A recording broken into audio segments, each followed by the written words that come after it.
Welcome to the Gyrl podcast. I'm Kyra Mitchell Lewis, and thank you all for joining. I hope everyone is doing well. Happy Thursday. Hope you're having a fabulous day so far. I'm really excited today to bring to you my guest author, Lucia Williams, who hails from Sierra Leone, West Africa, and now is living in Canada. Lucia will join me to discuss her book, Our Miracle, Dare to Believe. She'll join me to talk about her experience with infertility and how she has the audacity to dare to believe that her prayers will be answered. And she'll also share how you can dare to believe for the dreams that you have as well. So stay tuned. I'll be right back. Welcome back to the Glow Up Gyrl podcast. I'm Kyra. I am really excited now to welcome Lucia into the podcast. Welcome, Lucia. Thank you, Kyra. Thanks so much for having me. Awesome. Well, let's get started by having you tell the audience listening and watching out there who you are and what you do. So that's always a big question. Well, my name is Lucia, and I am from West Africa, Sierra Leone. My mom is from Zimbabwe. My dad is from Sierra Leone. I grew up in Sierra Leone, and then I just relocated for university at the age of 18. So I went to school in the States and then relocated to Canada, etc. So I'm in Canada. Living in Canada, Ontario. I am by background a registered dietitian. I'm a physician assistant, a PA, which I believe it's huge in the States, actually. Sometimes I have to explain in Canada. And public health. So. Mm-hmm. And an author. Yes, I gotta remember that. And an author. Yes, a woman wearing many hats and doing lots of great things. I should say I love music. I should have to put that there. And a child of God. I should not forget that. Amen. All right. Well, I'm really glad to have you here today because one of the areas we are going to talk about is your book, Our Miracle Baby, Dare to Believe, which is also on your shirt today. Yes. Thank you. See it? Yes. So I just want to start by talking about what inspired you to write this book. So the background story is my husband and I are in waiting for the fruit of the womb. And we've been married for going on 6 years now. So we just turned 5 this year. And as we're going through this infertility, well, at the beginning, you don't really think about it, right? Then it goes on year 2, year 3, you're like, something. And as a medical professional, actually, I didn't really connect. And then like, oh, wait, and then we went for the checkups, everything's fine. And at one point early on, so maybe year 2, I noticed that I started having some types of emotions, I would say. And I recognize, and I guess I started paying attention to other people as well that I know that have been waiting for the fruit of the womb. So long story short, I thought, well, if I'm going through this, how do I help other people? Because it's a topic you can't just say, oh, yeah. So how you doing? I know you guys have been waiting so long. Where are the kids? Those kinds of things. So I thought, how can I approach someone? And Holy Spirit just kind of impressed on me to write a book. I thought maybe it would be something about singing, but it turned out to be a book. So that's pretty much the long and short story. It did start with a dream. Okay, awesome. And so what would you say are some of the areas that your book focuses on in order to help others who may be experiencing this similar journey? Okay. It's in 3 parts. Okay. So, and I like that you asked that question because when you see the title of the book, you think, oh, it's just about babies. So the first part is about babies, is about the infertility, is about, in my background, Africans, but I believe also in the Black culture. It's more, it feels like it's more of a kind of a stigma, or you might not be more comfortable about talking about it. So that first part addresses that, and addresses that it's not the only, there are solutions, possible medical solutions. The second half of the book talks about these emotions that I went through and emotions that other people went through. So I mean, we all don't go through the same process, but I highlighted quite a few emotions that others may be going through. Like I said, as a medical professional, I see patients with these things, right? So it's just about recognizing what the struggle is, recognizing your emotions and learning how to overcome them, because then it makes you better. I think Maya Angelou said, when you know better, you do better. Right. Yes. And then the third part of the book is about faith. So as a child of God, the book is for Christians as well as non-Christians. But it is encouraging people to continue to have faith, because we know our God is able to do all things. We could go into a debate about, I've had a few questions to say, well, maybe he's the purpose that everyone should have children, but his word doesn't lie. He doesn't go back on his word. So it's really just to encourage everyone to have faith in whatever thing you're waiting for. So not just for children, for whatever it is, that dream that you want. We all have that Achilles heel that's just like, oh, I can't, let's just, what is it that when you have that faith, it will come to pass. Awesome. Thank you so much for sharing that, because I do want to just kind of dig into each of those areas, because I think number one, the first thing you say, as far as like just having the discussions, right? So if you're and mentioning, yes, because I am also a Black woman, so I can relate to what you said as far as like in African American culture, Black culture, a lot of times it's like you can't talk about those things. You can't talk about, like a lot of times, like you said, there's stigmas around like sharing of information, sharing of feelings, sharing of like what's going on. When you grow up, when I grew up, it was like, oh, you don't tell people your business. Your business, exactly. Yeah. And something that always like sticks out to me. I probably mentioned this on the show sometimes, like when my husband and I were in like premarital counseling. And I remember my mother-in-law saying, what do you need to do that for? You don't need to tell people your business. And I was like, it's through the church. Like, it's through our church. And she's like, you don't need to help. And I just thought, obviously she's older and comes from a different time where, they didn't necessarily have the same tools and resources that we did. So they just grew up, and then that stigma just is passed on from generation to generation of that. You can't talk to people about things. You can't get help, especially even when you think about the emotional part of it, and being able to talk to someone. I always think about like, just thinking of like therapy and just how, especially, I mean, I know it happens in all cultures and in communities. So, but I'm just speaking from personal.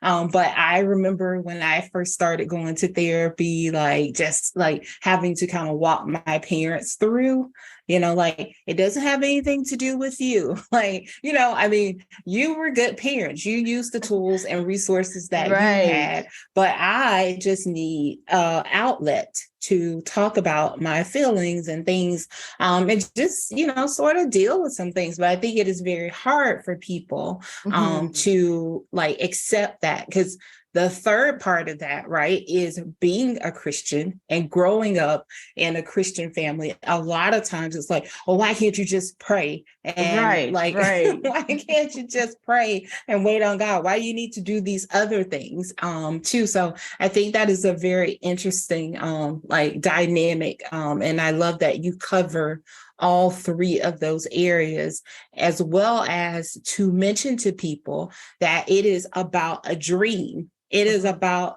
anything that you may be praying for, asking for, waiting for. And I'm so glad to talk to you this morning, because I was just having this conversation with God this morning about All the something. conversations we have. Yeah, and just about something that I'm believing and trusting and, and just in waiting, for his timing.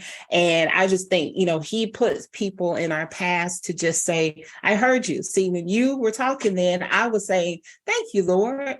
I hear you heard me, and you put Lucia here to remind me that you've heard what I've asked for. Just the last part, actually, someone sent me a review after the book came out, and she said, oh my goodness, I thought it was just me, or I've been praying and I feel like God just answered what I wanted, what I was asking for. So again, that's part of the reason why the book came out. And it was specifically, to be honest, about one particular lady that I kind of know, and I had a dream about, and I just didn't know how to approach her. And then I thought, oh, let me talk to her. Should I talk to her? So I figured when she reads the book, she'll be able to, be encouraged. But also, yes, we do have the stigma that goes around. I talk about it in the book, in the fertility clinic when we went. So we've gone through that. I found it so as a medical professional, I mean, I see patients, etc., but I've kind of found it strange. It's not that when you go to the doctor you have to have a conversation. I just go to see my doctor. He tells me, okay, I say, this is what I want, we're done, we move on. Some people want to have a conversation, which is fine. Yeah. But it was just a bit strange that we would all go. It's like we're robots, and we're going, you are told, you go this, you go there, you have to do this right now. And when we walk in, it's almost like you just want to walk in and don't want anyone to see you. And it's not just me. I would say, why are they're moving so fast? They come in and walking and go sit down, or you find the farthest place to sit. Right. So, and it wasn't just Black people. They were all races. But yes, with the Black culture, you don't talk about it. You don't talk about your emotions. And I think it's always that you feel like, some people may feel like you are at fault, it's your fault, or you haven't, as a Christian, you haven't prayed enough, or you did something wrong. Right. Yeah. Yeah, for sure. But I think books like yours and conversations like these continue to help people to realize and understand, like, it's okay, and that there are other people who are experiencing maybe similar things and similar journeys as you are on, and that it's okay to like be open about it. It's also okay to, it's also okay to just be honest about how you feel, because I think too, a lot of times with Christians, we feel like we have to always be having the conversation with God, that it's like, no, Lord, like, I know I'm a Christian, I believe, blah, blah, but I also just really believe that, like, God made us. So like, he already knows, he's heard my thoughts when they formed. So I am just going to be honest with him and say, like, maybe it's like, Lord, I need a sign, because like, I'm out here, I'm just like, kind of like, I don't know what's happening. And I just feel like those more honest and vulnerable conversations that you have with him are the one, those matter most than you trying to like put on this like facade that like, because guess what? Sometimes you might be like, I don't want to pray about that again, Lord. Like, yes, for sure. I've been here so many yeah, times.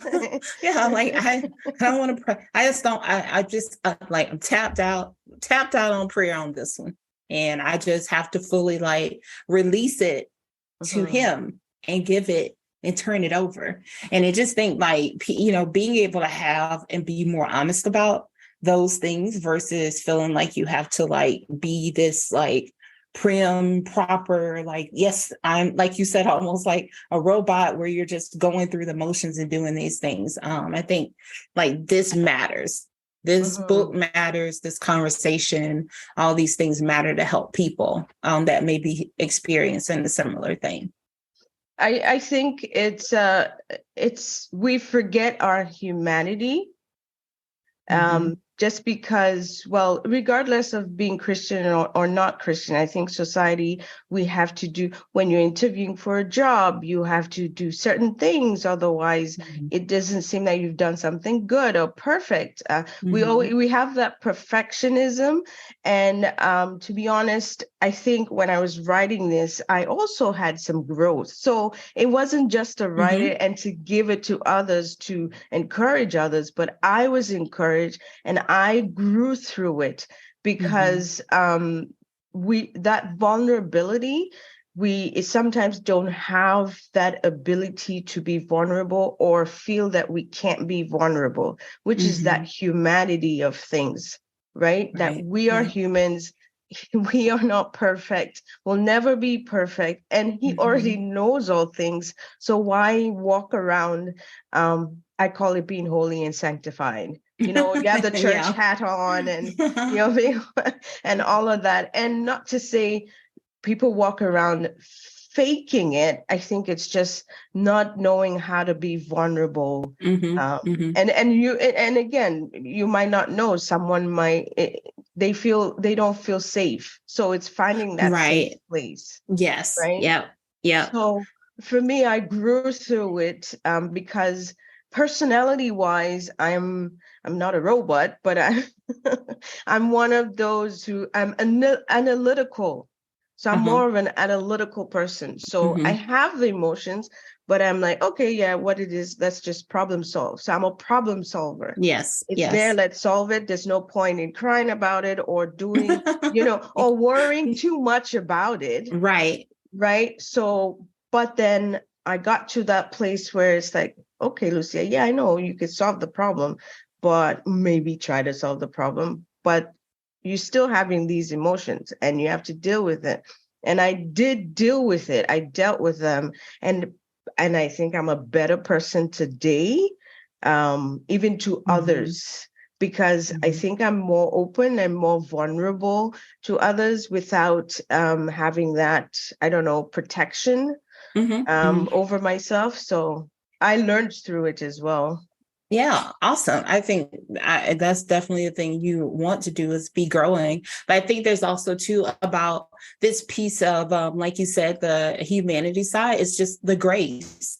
Like Mm-hmm, we don't give ourselves enough grace. mm-hmm, We give grace and extend it to other people, but right. when it relates to ourselves, most times we're the hardest on ourselves, and we just Mm-hmm, beat ourselves up. Like you said, like, oh, I want this, I know this can be this way. And I chuckle because when you said that you are like analytical, you're like, let me solve the problems. Like that's like that's my husband. He's very logical. Like he's very much like, no, like, let's just, this is what we can do to film. Like, it's okay to like wallow in it for a moment, like, like for a day and just say like, this didn't work out how we wanted to. I mean, because I used to be very much like, if something happened and it didn't happen the way, like, I just like, let's move on and figure it out, go to the next thing. But I'm like, you have to like sort of sit in it and mm-hmm, get the lesson, take the mm-hmm, lesson, give mm-hmm, yourself the grace, mm-hmm. and then figure out like how to move on from it versus just like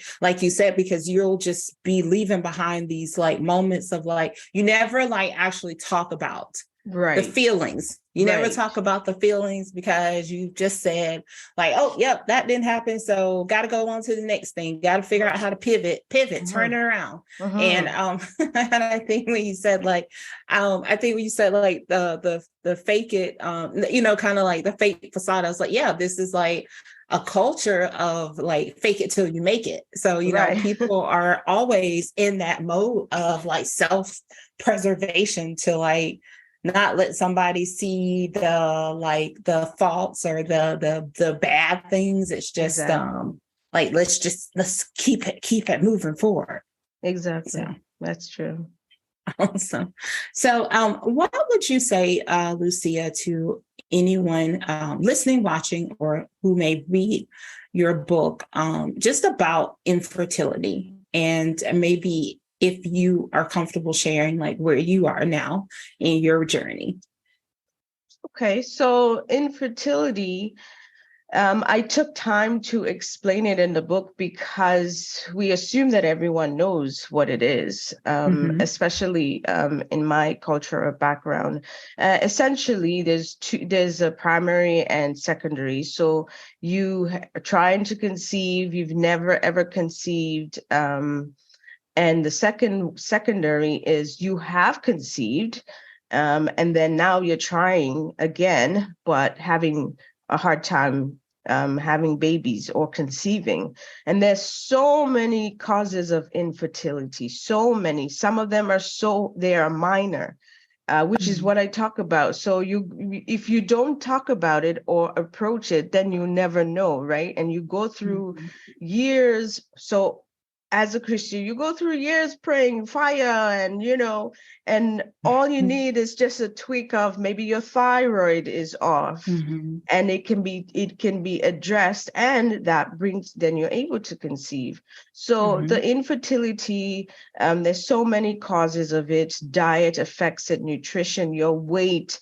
There's if the male, they have to be checked as well. It's not just from the female Mm-hmm. side. I bring that up as well. So it's just be able to talk to your GP, your medical doctor, your family doctor, just to see what's going on. So we went through it.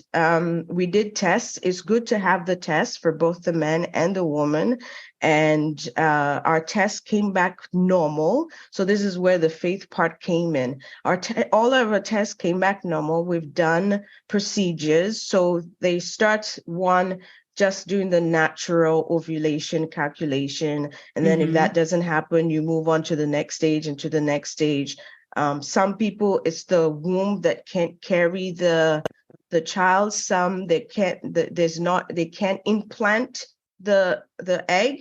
Some Mm-hmm. it's the sperm itself can't fertilize. They don't have enough energy or vitality to get there. So then they help it get there. And then the final part is the IVF. So Mm-hmm. in vitro fertilization, if you can't carry the child, etc. So we went through these things, and then we just got to a place where we're like, oh my goodness, this is so time consuming. This is so consuming our time, our energy. We're so focused on we got to do Mm-hmm. this. What else? What else? What else? So we took a break. We just Mm-hmm. took a break just to enjoy ourselves, enjoy each other, and not let life just move on and pass and just be focused on just one thing. So Right. it's not, we didn't give up. We trust God. We know that He's Mm-hmm. able. We trust that, yes, we could go through medical procedures, as in Mm-hmm. doing an IVF, but we just decided to take a break and Okay. just be. Pretty Yes. much just be, because Yes. it could get, because you have to have a schedule, the ultrasound at a certain time, the blood Mm-hmm. work at a certain day. So it became too time consuming. So that's where we are. And then we're also trusting God. So, I mean, Mm-hmm. we're doing what we are able to, and then we leave it all up to God. Mm-hmm. Yeah. But I do like that you said essentially you're just going to be present. Mhm. Yeah. I like that. Well, yeah, because I think this is in general for not just if you're waiting for children, is that you get so consumed about Mm-hmm. trying to achieve whatever it is you want to achieve, could be a Mm-hmm. dream, whatever dream that is, that you forget to live. Mm-hmm. Um, God has given us so many talents, so many opportunities. We have one life to live here on earth, at least. So we have to make the best of it. Exactly. That's, yeah. So what do you hope, Lucia, that readers will take away from your book? My primary goal, I have three. So my primary goal is I just want people to know the love of Christ. I just want people to know that God is good. He gives good gifts, and his timing is always best. We plan and plan and plan, but he always has you in his plans. So I just want Christians and non-Christians, because we get into the gimme, gimme, give me, give me, give me, and we forget our relationship with God as Christians. But as non-Christians, I just want them to know the love of Christ, that it doesn't matter what, he's always there with you. And the second thing is as the infertility, it is okay, whatever it is, whatever time you are going through, it's okay. And you should be able to talk to your medical professional. There are solutions, there are medical solutions, and you should not be ashamed of the fact that, yes, you haven't achieved the or conceived yet. That it's okay. I think people walk around with a hat of shame on their head. I never did that, but I noticed that because my issue was slightly different. But again, people walk around with shame, and I think it's not something you should be ashamed of. And then the last thing is, regardless, as human beings, we're not perfect. But we want to grow and always do better. And if you don't address certain things, sometimes you don't like you, like, oh my, I did that, or I said that, but that's okay. You mentioned the grace is just to give yourself the grace, but address those emotions, address those struggles. And therapy is fine. It's fine to go through therapy. It's not a bad thing. It's fine to pray as well. So however you want to, but address them, because then, as the word says, you go through fire and you will come out gold. But you have to go through the fire. Yeah. Awesome. Well, how can the audience connect to you to learn more about you and purchase your book? So there are a few ways. The website, which is www.luciawilliams.org. You could access a lot of information on the website, know about me, how this all started. You can also purchase the book on the website if you want a signed copy of the book, but you can also hit me on Instagram. I was not an Instagrammer until this book came out, so I'm still navigating. So it is at rhodeslk.williams. I also have an email, so if you go to the Instagram page, you will see all the information there.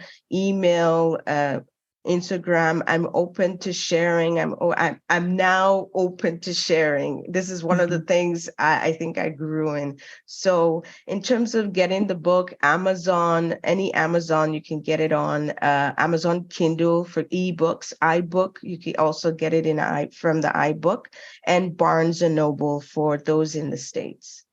Awesome. Thank you. All right. Well, now we're going to move into our 3 things with Lucia. I'm going to ask you 3 questions that helps the audience get to know you a little bit better. Number 1 is a 2-parter. How do you start and end your day? That's simple, actually. I start and end my day praying. I start and end my day having a conversation with God. I can't not do it. I feel like something's missing.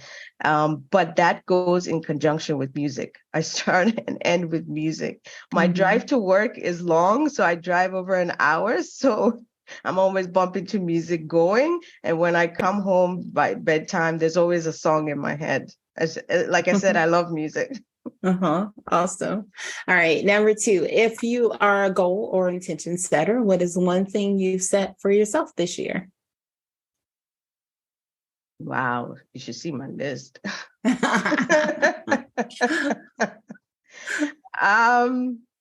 So I always have a theme for the year, and that theme kind of creates the other goals. And my theme for this year was, in all my getting to get understanding.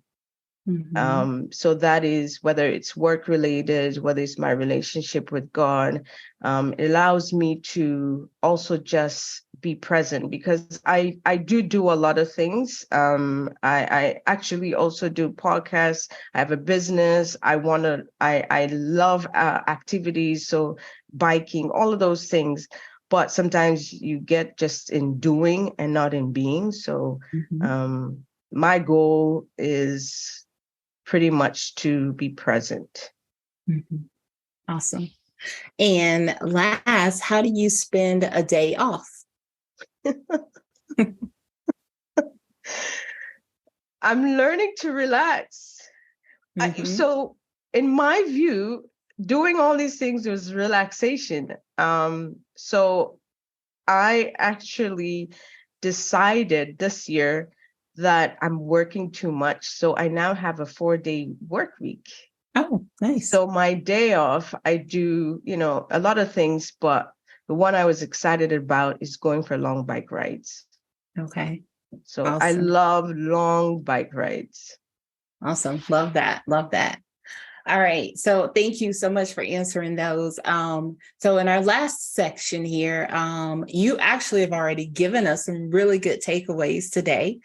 So I just want to ask if there's anything else you'd like for the audience to take away from the conversation today. I want, everyone goes through something. Everyone struggles with something. The way things are now during the pandemic, coming through from the pandemic, I just want people to be encouraged, remain encouraged, and never give up, because God never gives up on you. So it's just whatever it is, there's always light at the end of the tunnel. I see just too many people, seniors, teenagers, young adults, middle age, who are breaking down, committing suicide. They're just a whole heap of, mess. Obviously, we all get have mess, but I think sometimes you're not able to do it by yourself, and that's fine. It's always seek help and always be encouraged, and know that there is light at the end of the tunnel. God will never give up and will never leave you. You might not feel his presence, yes, but just know that he's present. We are the ones who move away from, right? But he never moves from his spot. So I just want everyone to be encouraged. Awesome. Awesome. Awesome. Thank you so much, Lucia, for taking time out of your schedule to join me. This has been a great conversation. You are definitely welcome to come back in the future. So yeah, much success to you. And thanks so much for joining me today. I enjoyed this conversation. In my quest to promote the book, as well as just to have others benefit and be encouraged, I go everywhere. I don't limit myself because it's not for just Christians, but I have enjoyed this conversation with you. I thank you for having me on. Yes, I would love to come back. I'll definitely come to say, hey, here are the babies. This is God's work, but at the same time, I'd love to just have another conversation with you, because it was so easy. I see why you're a coach. I can see it is you. It is your personality. And it's a good thing to see people walking in their purpose. So thank you so much. Awesome. Thank you so much.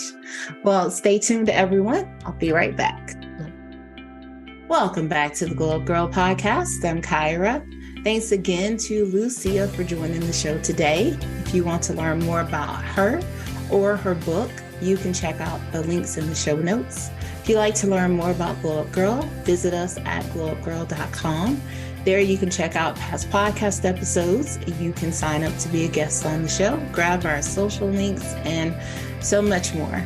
Be sure to also check out our career-focused podcast episodes as well. It is where I talk about my personal experiences and also, some experiences from coworkers, team members, managers, other people who have poured into me along this career journey.